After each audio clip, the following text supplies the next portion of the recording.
Hi everyone, how you doing? I hope you're doing well.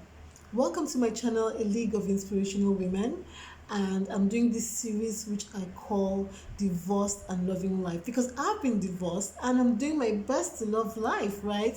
And in my engagements with a lot of people, a lot of women, I find that a lot of women allow themselves to go.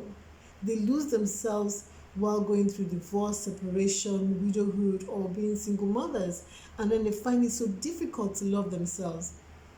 And because I actually achieved that, right, loving myself and loving life, right, I want to share in different ways how I did it, right, how I am tackling it. It's a journey. It's a journey, it's a battle, but we just have to find those ways. If I can equip any woman that's going through anything, then I'll be really glad.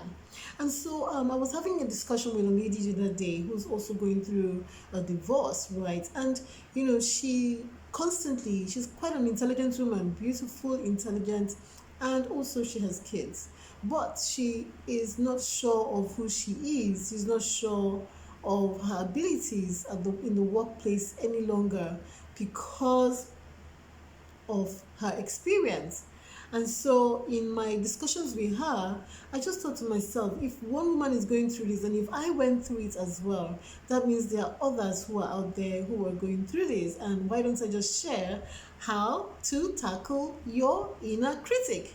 Because when you are faced with setbacks, right, when you're faced with failure in your life, every time you want to attempt something new, there is no way your inner critic will not come to fore. It will come to fore. It will be the loudest voice in your head. And so um, I decided I would talk about that. So, where does your inner critic actually come from? It comes from self doubt. Self doubt. And in my words, right, self doubt is when you have the conversation in your head that critiques everything you do, which results in the final thoughts that you are not good enough. And because it results in that final thought that you're not good enough, you never take those steps to do anything. And this is deep rooted in the need to critique ourselves for every single reason. Why? We feel that what we're doing is not good enough because we're coming from a place of failure. And then, of course, when we compare ourselves to others, this is even more magnified, right? So we even criticize ourselves more. So, how do you conquer your inner critic when you're going through a divorce, when you're going through a separation? Because that is where it even starts. It even starts from when you're going through a bad marriage, right? But I don't want to talk about bad marriages. I just want to talk about when you're going through a divorce, when you're going through a separation, when you've lost a loved one, your husband, right? So you're widowed. And then, of course, when you have had a child, out of wedlock, so you're a single mother and you're going through those challenges. And maybe to other women too who are over 40 and are not yet married, you look back into your lives and you're thinking, what did I do wrong, right, that I am not yet married? Okay, and so you begin to question yourself and you begin to criticize yourself. And so this could also help you. Okay, so um one of the things about being about criticizing ourselves, right, is that you criticize everything about you. You judge yourself harshly and sometimes mercilessly, because you're looking at the society. What do the society expects of you even today? At this age, you need to be married, or you need to have children, or maybe you're married and you haven't had kids, right? And then maybe you're divorced. They wonder why you divorced. Okay, so this critic just you criticize everything. You criticize your body, your failures. I remember that I used to criticize my body a lot because even after having my son, So I'm a mother, by the way. I have a 9-year-old, and so after having my son, it was really difficult for me to get back into my flat tummy, body, and and so every time I look into the mirror, I would not like the way I looked, and so I would hold my flaps, my love handles, and I would criticize myself. I would criticize all my failures, I'll criticize my misses in life, because you go back and you think, okay, I could have done it this way, but I made this decision, and so I missed out. I'll criticize my setbacks, even my position at the workplace, because you look at yourself and you look at your years and you're saying, oh, I should be here at this time in my life, but this is where I am. And so you criticize yourself for not being where you are, especially when you're looking at your mates and you realize, oh, my mates have gone far and this is where I am.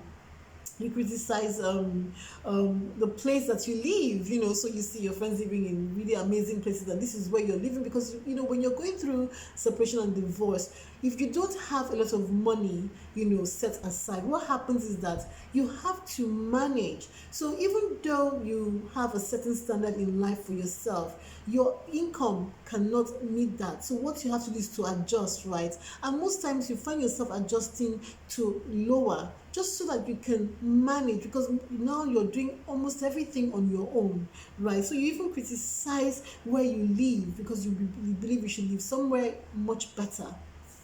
I know I went through that, and and may I possibly even still go through that right now. Yes, when I think when those voices come on, right? And so you also criticize growth of your business, or even lack of it, because there you are, you're separated, or you're divorced, you're a widow, and you want to be better. But then you think, okay, there must be something wrong with me, and that is why I'm not making it, successful in my business. You also criticize your friendships, because when you're looking at some of the friends that you have, and you see that they're doing so well, or they're in their marriages, and everything is all going okay, you feel somehow. And when you feel somehow, you will criticize yourself. You also criticize your ideas. So God has blessed all of us with amazing ideas, and one of the things is that because of your failure, where you're coming from, and I always like to stop at that point where I see it as a failure in life, because all our successes come from failures, right? And so you see it as a failure, and so you have ideas and you feel that your ideas are not worthy. So you criticize your ideas. You never put them into play, right? And so you don't even know what those ideas will be. You even criticize your dreams, and then of course you criticize your bank account. Oh my goodness! I know how many times I look at my bank account and I'm like, oh, Ivy, how can you still be having this kind of money? You should be having more, right? What is wrong with you? I ask myself those questions. I beat myself, mercilessly, mentally, about my financial, situation and everything. But this also puts that self-doubt, and so I can't really do much. It will even stop you from believing in yourself. Right, and when you stop believing in yourself, you're unable to see openings, opportunities that you can actually step in, and earn more. So I just thought I should let that, sink in, everyone. Okay, so, and I know that there are other areas you can, criticize yourself. So please, share in the comment section. Right now, everything gets criticized. Nothing is spared. You don't even feel good enough in your position. You don't even feel good enough as a mother. That's another thing. So some of us who are divorced and have kids, right? That's another thing. We do not feel good enough as a mother. And then we also don't feel good enough as a friend. Because when you have friends and all of you, were married, and all of a sudden you're not married, sometimes you feel that you criticize yourself. You don't feel good enough to be that person's friend, because you feel, okay, because I'm single now, I'm divorced now, I may not be in the right place to be a good friend to this person. So it's important, to know that these thoughts, there's so many of them that come into our heads, and then, it's just amazing. So, and then when you're about to implement something or take a certain action that you have thought through, maybe it's a business idea or something, you now doubt yourself. Because there you are, you have a prototype, you have all your ideas written out. then you now doubt yourself. And then you hesitate. And sometimes probably you never go through with it again at all. Miles Monroe had said something, once, I listened to him a lot, and he said that the grave, right, is one of the richest places in the world because it holds ideas of people that, that passed on and they never implemented. But I actually think too that, you know, as just as well as the grave is one of the richest places in the world. I mean, I don't know how many million people we are in Nigeria, but over 200 million, right? Now, the world that we are in, right, that has people walking up and down is one of the richest places in the world because it also has ideas that people have not implemented. People have thought through but not implemented for one reason or the other. And self-doubt, self-critic could be one of those reasons. Yes. So ladies, right? When all these things happen and they stop you from being the best version of yourself, it is your inner critic that has taken over your life. Yes. So I want us to always bear in mind that the mind is one of the most powerful forces in the world. Absolutely. Because if your mind is being controlled by your inner critic, then it stops you. It's a force. Because you are a force. And if you allow the mind, which is the force that drives you, to stop you from being who you were meant to be, then it's ruled your life. So, I also want to say that your inner critic isn't all bad. It's not all bad, right? Why? Because if it gets you to the journey, to that point where you begin to journey on for self-growth in a positive way, then it isn't bad. But when it moves you to a place of self-paralysis, right, then you know you're no longer in control. That's when it becomes bad. So with self-critic, you should be moving progressively. I always tell my son that practice makes progress. I think I got this from John Maxwell also, one of our trainings.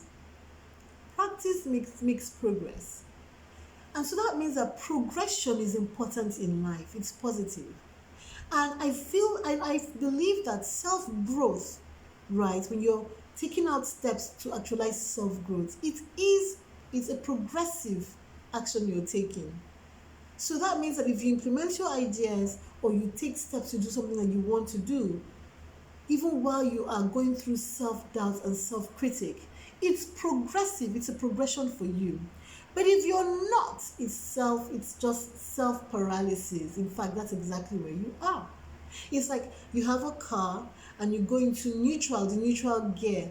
You're not moving. The car is on. The engine is steaming, but you're not moving. You're not going in reverse.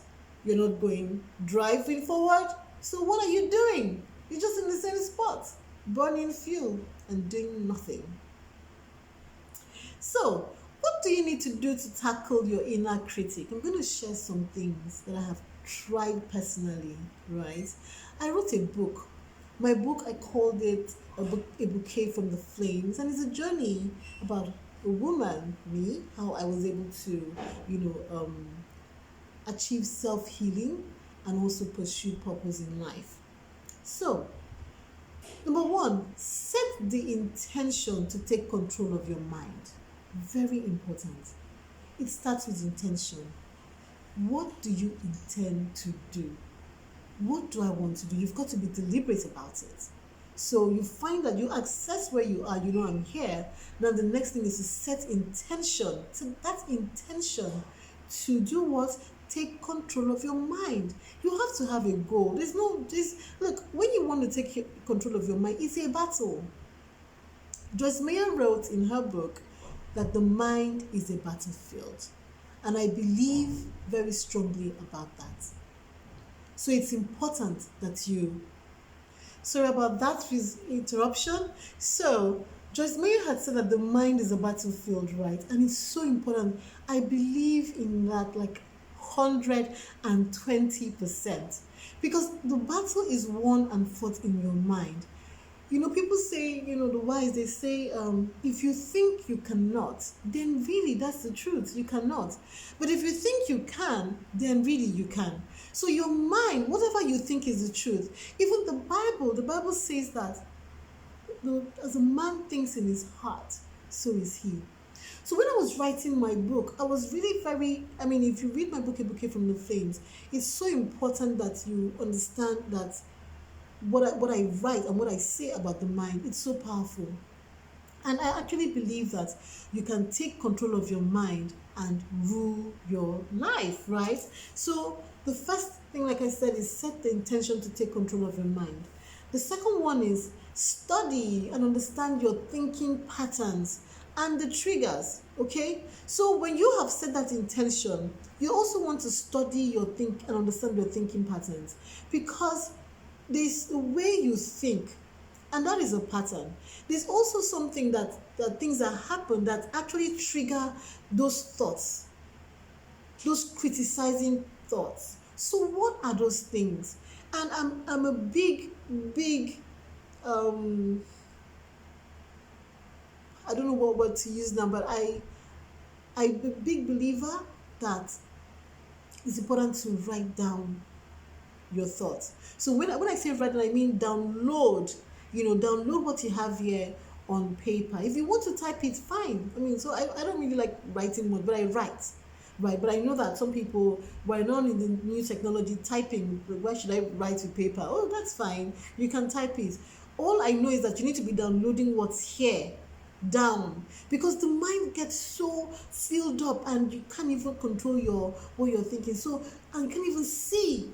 You can see it. You want to make it plain so you can see what it is, and so it's easier for you to make a decision on what it is that you need to change. Okay, so study and understand your thinking patterns, and then the triggers. So if you're thinking, I am not good enough, I'm going to fail this one just like I failed the other thing, I am not beautiful, I am not intelligent, my ideas are not worth much. It's a thinking pattern. Now, what is triggering this thinking pattern? You need to know why. You need to know what it is. Because when you understand the triggers, then you will know exactly how to handle them, how to turn them off. So, what are those triggers?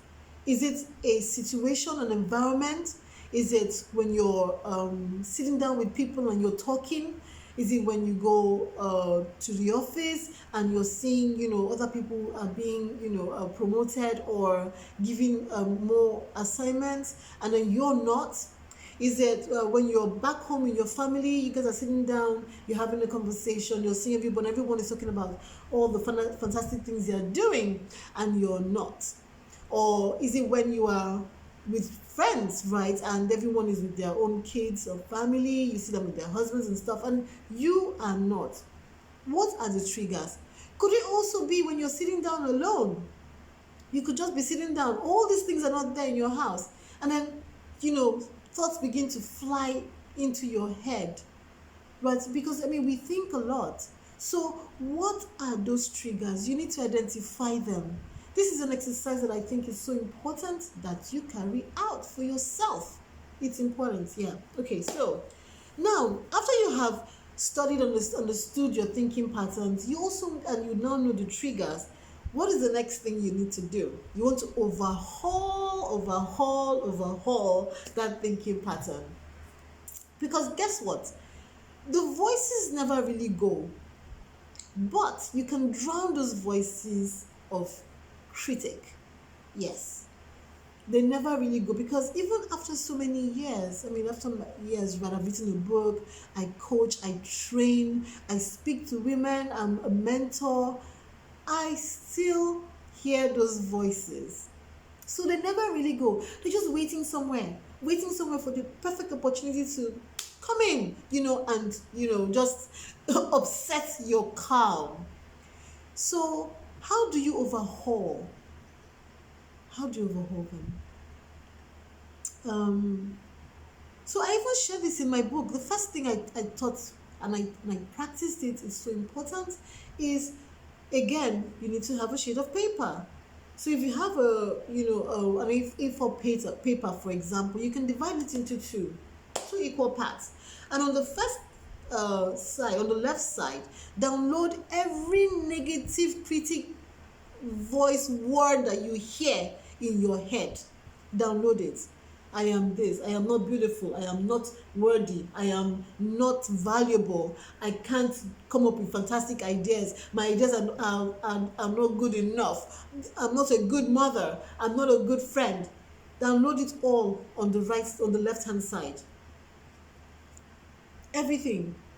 And that paper should be live for you. Why? Because sometimes when you have downloaded this, right, these ones, believe me, a time will come when institution may come up and a new critic would pop into your head.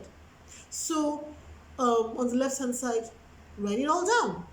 And then on the right hand side, begin to write the opposite of what the left side is saying. So for example, if on the left side you said I am not beautiful, on the right side I am beautiful. So you are countering the thoughts. I know it may sound basic, but this is a powerful exercise. I tell you, you need to try it. So you counter it. You're not valuable. I am valuable. You're not a good mother. I am a good mother. You're not lovable. I am lovable. You're not attractive. I am so attractive. Right? Counter. Remember that when you take things from your head and write them down, you demagnify them. And then when you now have, so you've demagnified all those negative thinking, and then you now have the positive one to counter this negative thinking. That's war. Hey, that's a battle, man. That's a battle that you have gone in. And it's a battle that you will win. So the next one again is, and the next one I'm talking about now is on how to overhaul the thinking pattern, is to set daily mind renewing activities.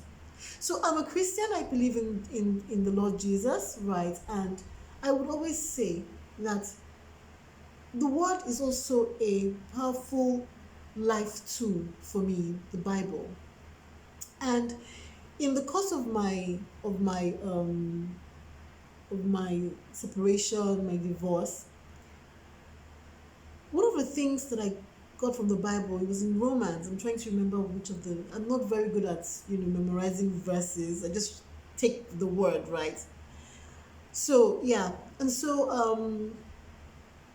it said that we should renew our minds daily.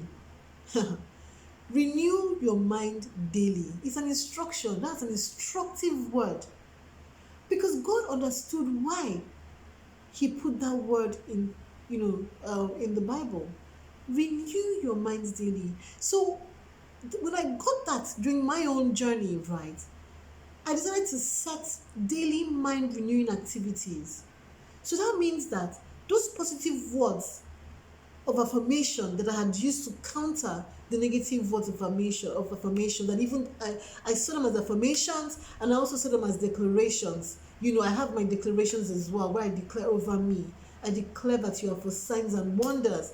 I declare that you go forth. You're not the tail, and you're not the tail, but you're the head. Declarations over my life, right? And so I had those words of affirmations and declarations written down. And what did I do with them, right? I would have them up, on stickers. I had those post-it notes. Oh my goodness. I was in a war. Oh Lord.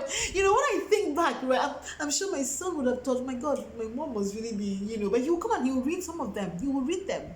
I had them posted, and every time a new one comes, I will have them on a post-it note, different colors round my mirror, because when women were getting ready, you're always in front of your mirror, right? And so I knew it was a place I would go where I could speak to myself. And so those words of declaration, right? I am creative, I am bold. Oh my goodness, I would write them. I began to stamp my identity in my mind. And so you need to write them on, because it's a practical thing. Post-it note, just write all those things down there. Because holding the paper is different, but you have them, you're reading, you're talking to yourself in the mirror. And that's what I would do. And I would stand in front of the mirror, and I would repeat those declarations every single morning. Every single morning. It was my daily routine. Just like some people will wake up, put on their gym gear and go to the gym to work out, or take a walk or jog. This one, when you're exercising your muscles, you need to have a routine. If you want to exercise your mind, which is what I call the mind exercise, oh Lord, you need to have all those equipments around, and those equipments are the word. Words of affirmation, words of declaration, right?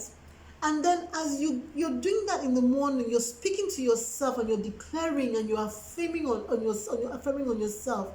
It is powerful. Even if you don't believe it at that point, trust me, you will believe it eventually. Just keep at it. Consistency is the ingredient that is required, right? So the first one is create a system for sustainability, right? Because it requires consistency and discipline. And this is what I just talked about. You need to have them in place. That's one. So you have your mirror, right? Now, when you leave your house, when you step out and you're going out through the day, you're going through your day, and something may just happen. A trigger could just appear from nowhere.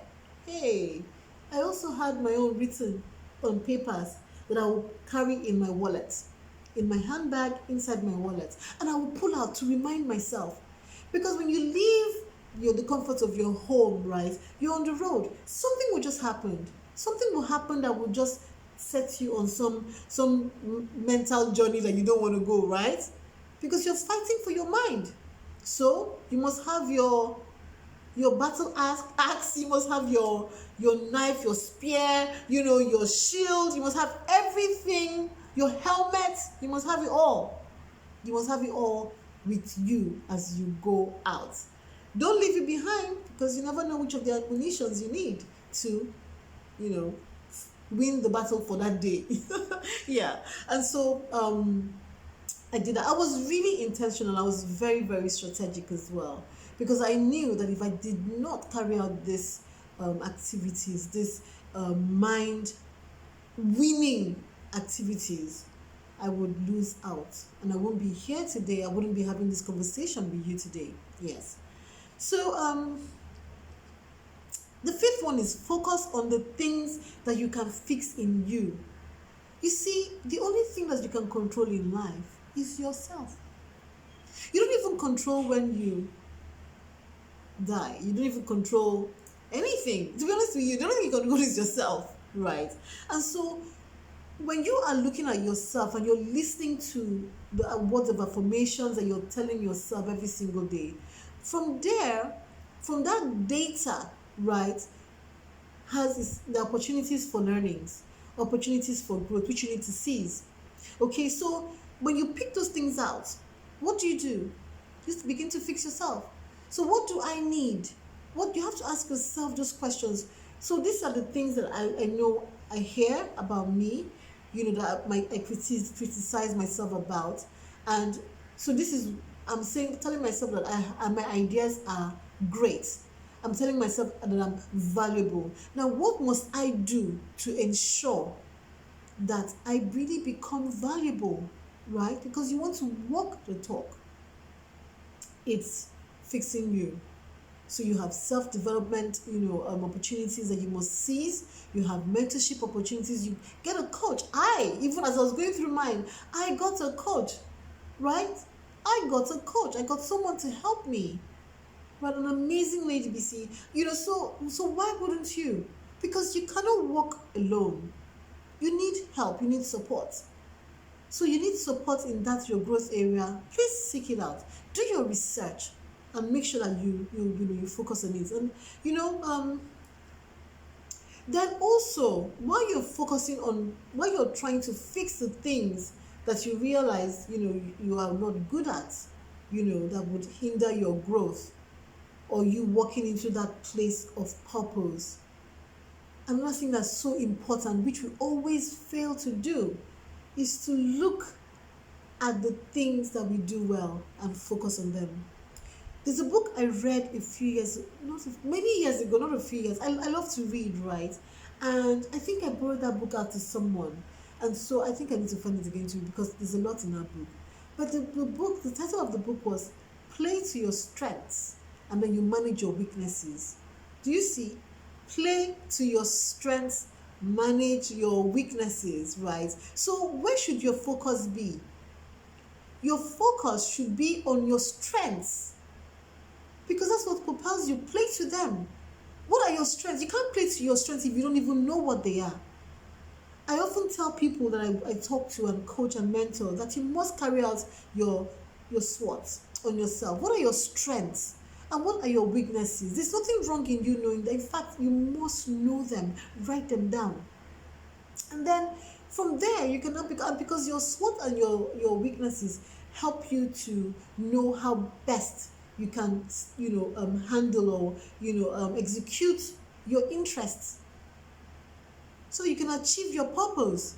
So you must understand your weaknesses, you must understand what your strengths are, and then you now know how to play to them and you now know how to manage your weaknesses.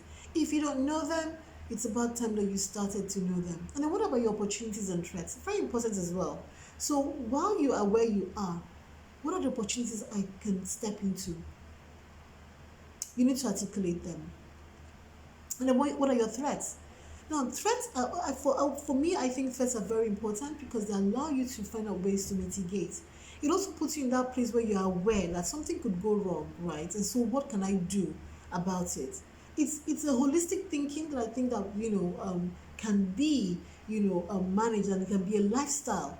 And so I always say, what are your SWOTs? Do you know them? If you don't know them, it's about time that you start. Okay, so now, the final one is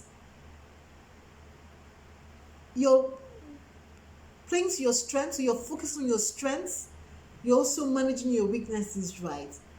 And then I want to see a final one, which is don't look at others. I'm sure you're like, Ivy, how? How can I not look at others? Okay, so I know this is easier said than done because I know that you have no way, because we're existing in the world, right, with people. So when I say don't look at others, hear me out. What is your motive when you're looking at people? That's what you should ask yourself. So are you looking at people because the motive behind your looking at them is to grow you, to learn new stuff,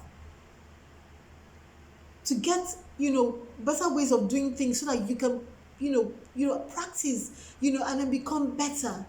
Or are you looking at people to be discouraged, to be jealous, to compare yourself? So when I say don't look at others, I'm saying don't look at others to be discouraged, to become jealous, to compare, right? Look at others because you want to pick one or two things that they are doing to be better. Well, so this is where I come to the end of this particular share, and I hope that I have helped you find ways to tackle your inner critic. So I would end with this. After you have tried these 6 things that I shared, right? take the step, take action, do it afraid, do it while still in doubt, do it while that voice is still, loud and criticizing. Because as you're focusing on doing, you have you're going to be channeling your energy into what you're doing, and that is how you begin to drown those voices of critic. Take those steps. There's something I always share, and I shared it in my book, that I have a triad of belief. I believe in myself, I believe in my dream, and I believe in my God. So these three things are the things that I hold on to even when I'm in doubt. I will try. I have tried different things, I've even tried, the YouTube channel thing, and I've not gotten as much of a followership as I actually thought I would. But I've gone back to ask myself, okay, so why? Is it the message? Is it how I'm, sharing the message? Or what is it? And I'm looking at ways to improve, but I'm not going to stop. And so while I'm looking for ways to improve and I'm doing things to improve, my focus, all my energy is on this. So I can't expend any energy on the critic because I've changed gear. I have changed gear, right? And so you too can change that gear. So thank you for listening. I hope that I've been able to share some strategies for you to tackle your inner critic, and I want you to practice them. And when you do so, please, share in the comment box. I want to hear that this has helped you, or if you have questions, you can ask me. Just look out for. I want you to subscribe and look out. Even click on that notification, because every week I'm going to do my best to share ways that women who are divorced, separated, widowed, baby mamas, single over 40s, how you can enjoy life. You can love and enjoy life while you're going through what you're going through. Life hasn't stopped for you. It hasn't. It's just a new chapter. Just a new chapter in a book that has been reading. Okay, so I think I've taken most of your time. So you can also click on the link in the description box, where I'll be sharing how you can buy my book as well. All right, so thank you everyone, and have a fantastic week.